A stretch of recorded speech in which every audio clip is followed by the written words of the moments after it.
Assalamualaikum warahmatullahi wabarakatuh. Perkenalkan, nama saya Melani Farah Atika, mahasiswi dari Universitas Islam Negeri Sunan Ampel, Surabaya, program studi pendidikan bahasa Inggris. Pada kesempatan kali ini, saya akan menjelaskan tentang wawasan Nusantara. Wawasan Nusantara adalah cara pandang yang dimiliki oleh bangsa Indonesia terhadap diri sendiri dan lingkungan, dengan mengedepankan persatuan dan kesatuan dalam penyelenggaraan kehidupan bermasyarakat, berbangsa, dan juga bernegara.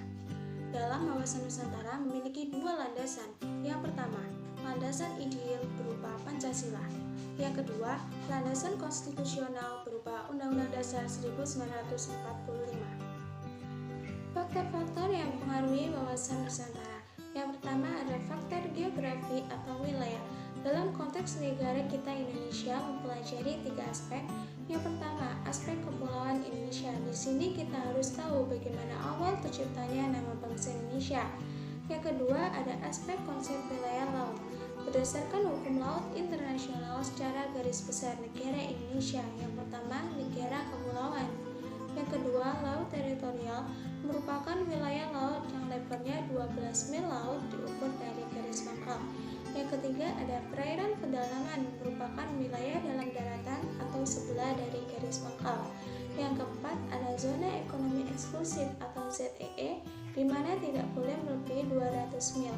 Dalam zona ekonomi eksklusif, negara yang bersangkutan bebas melakukan eksplorasi, eksploitasi, dan konservasi dalam pengelolaan sumber daya yang ada. Yang kelima adalah landasan kontinen, merupakan kelanjutan wilayah daratan yang jaraknya 200 mil dari garis pangkal. Faktor atau aspek yang ketiga ada aspek karakteristik wilayah Nusantara, meliputi luas wilayah, jumlah pulau, dan letak astronomis Indonesia. Faktor wawasan Nusantara yang kedua ada faktor geopolitik. Faktor geopolitik adalah cara pandang dan sikap bangsa Indonesia mengenai diri dan lingkungan yang berwujud negara kepulauan berdasarkan Pancasila dan Undang-Undang Dasar 1945. Konsep geopolitik Indonesia sebagai suatu wawasan yang berintikan pada kekuatan dapat dibedakan menjadi 4 macam. Yang pertama ada wawasan benua berdasarkan konsep di darat. Kedua ada wawasan bahari berdasarkan konsep lautan. Yang ketiga ada wawasan dirgantara berdasarkan konsep di udara.